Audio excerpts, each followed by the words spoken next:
The New York Knicks won a big semifinal game in the NBA Cup last night in Las Vegas.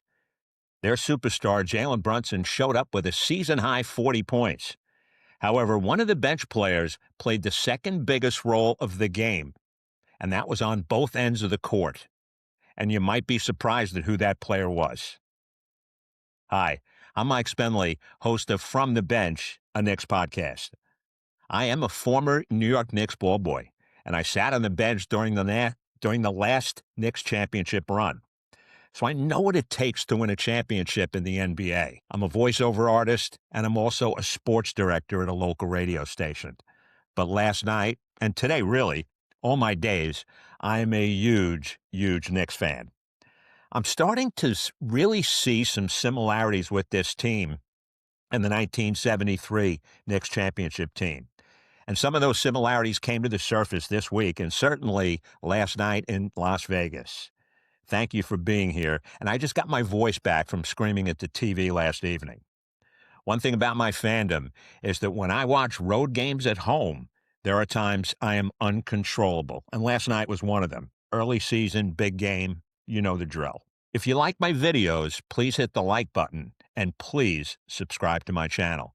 That subscribe button is right in the front on the bottom right of your screen. Thank you very much for helping this channel. We plan to do some really good and fun things down the road, and I really do appreciate your support. Okay, let's get right into it. The Knicks beat the Orlando Magic in the semifinal game of the NBA Cup, 132-120. Jalen Brunson goes for 40 points on the big stage in Vegas. He shoots 16 for 27 from the field. The Knicks also shoot well. In fact, they shot the basketball at 61%. Orlando shoots only 46% from the field, and they actually take 13 more shots than the Knicks. Wasn't easy as the score looks. In fact, it was a seesaw affair until the Knicks took control in the final minutes to get a hard-earned win. Once again, the captain, Jalen Brunson, took control early, and he set the tone in the first quarter. The Knicks were bad defensively in that first, especially in their transition defense, and Orlando actually took a three-point lead, 36-33, at the end of one. Brunson goes for 11 and then erupts for 14 more in the second quarter, only playing 7 minutes. So the captain has 25 points at halftime, and the Knicks controlled Orlando's running game in that second period and actually outscored the Magic 38-28 to take a 71-64 halftime lead. Another 70-point half in their biggest game of this young season. A truly back-and-forth game in the third period. In fact, the Knicks extend their lead to 10, 81-71, the first few minutes of the third, only to see Orlando go on a 12-0 run to take a 2-point lead on a Desmond Bane basket, makes it 87-85. But the Knicks get out and run and extend to an 8-point lead after 3 periods, 100-92. Orlando never gets closer than 7, and the Knicks cruise to the semifinal win, 132-120.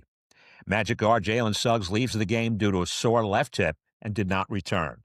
He scores 25 of his 26 points in the first half and was clearly hampered later in the game before leaving early in the fourth quarter and heading to the locker room. In fact, after the game, Suggs was seen leaving T-Mobile Arena in a wheelchair as a precaution, and the Magic are waiting further evaluation of his injury. Suggs leads the Magic with 26 points and Banchero adds 25. This game, wow, it had a playoff feel, with both teams playing physically and taking seemingly every opportunity to push the pace. The Knicks outscored the Magic 70-62 in the paint. You wouldn't have thought that after the first period. And quite frankly, I didn't think it would be possible. The rebounding numbers, they were dead even at 41. And in fact, Orlando had 2 more offensive rebounds than the Knicks. As I said, the Knicks shoot the basketball well at 61%, and they really had their way with Orlando, who usually is one of the toughest defensive teams in the league. The Knicks also matched the Magic's physicality, which is one of the 3 things we mentioned the Knicks had to improve upon in our last podcast. The Knicks have also picked up their defense in the last few games, holding teams to an average of 107 points. And remember, 2 of those games were actually NBA Cup games, Toronto and Orlando. Remember now, defense is contagious, especially team defense, and Karl Anthony Towns has followed that script. contesting more than he has in the paint. He's actually blocked shots in the last 2 games. The Knicks' new offense, well, that's really gaining steam. And it's clear, very clear, that the players have bought into Coach Mike Brown's system on both offense and their defensive schemes. What's also clear to me is that Tyler Kolek is hearing the trade rumors, and he's been tough off the bench. He's that player we talked about in the open. He had one of the best 16-minute all-around performances I can remember this season. So he comes off the bench, he plays 16 minutes, and was the highest plus number at plus 16 in 16 minutes. He goes for 4 points, has 3 rebounds, and dishes out 4 assists and has a steal. Overall, maybe his best contribution of this young season, and it really meant something. And he's working really hard on defense. Competition is great for younger players. He might be the second most important player in this win, as I said, besides the captain, Jalen Brunson. OG Anunoby adds 24 points with 6 rebounds, 4 assists, and a big 3 steals, which is a huge part of OG's game. Towns played really well, and he goes for 29 points and 8 rebounds. And as I've said, blocks a shot and plays much better defense. His defense can only help this Knicks team, and he just has to contest more shots. He doesn't have to make a 360. You know, as I watched this team develop over the last few years, they have won some great playoff games, and they've lost some tough ones. The Indiana Game 1 was probably the toughest playoff game I can ever remember. But they're growing, and I am sensing some similarities between the championship team of 1973. Again, I'm not comparing these teams, but I see some real interesting stuff. First of all, that team in 73 had one of the greatest players I have ever seen in Willis Reed, even though he wasn't the same player with his injuries in 73. But hands down, he is also the greatest leader I have ever seen in sports. And now I sense Jalen Brunson is approaching that status. He still has a way to go, but there is something magical about the way he handles things with this Knicks team. The players take his lead, and I believe he welcomes that challenge. You know, Brunson has won at every level, and his desire to win at this level is so big. You know, when the Knicks were struggling early with their new coach and the new system, it was Brunson, the captain, who spoke out to the players. When he speaks, and it's not a lot, the Knicks players listen. I can assure you of that. They follow his lead. Remember, it took Willis 5 or 6 years to get his team ready to challenge for a title. Red Holzman came in and established his system, and you know what? Willis enforced it, similar to what Brunson is doing. Every championship team has that ingredient, and it appears the Knicks have it in Brunson. You know, you can be respected as a 6-foot captain just as easily as a 6'9" captain. It's there, and I can feel it. The other definite similarity is OG Anunoby and Dave DeBusschere. Again, I'm not comparing OG to DeBusschere in any way, shape, or form. But you have to have a leader on defense. DeBusschere was the Knicks leader in 73, and so is OG now. And again, for what it's worth, my opinion only, but I see it brewing. This team still has a long way to go, but the start of the season has me optimistic. They follow those 2 guys' leads, and it's really apparent. Certainly was last night. Please don't let me leave out Clyde and the rest. I don't think this team has a Clyde, but who has a Clyde? And then you have the heart and the soul of this team in Josh Hart.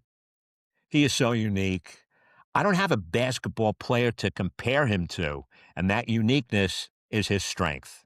Hey, listen, they will need all of these guys to get even better to win a championship. But it's already been a fun ride, and I feel good about this team. I also love to hear players that talk about having good practices leading up to a big performance, like the Knicks had this week. And I enjoyed them even more when I listened to them talk about the practice.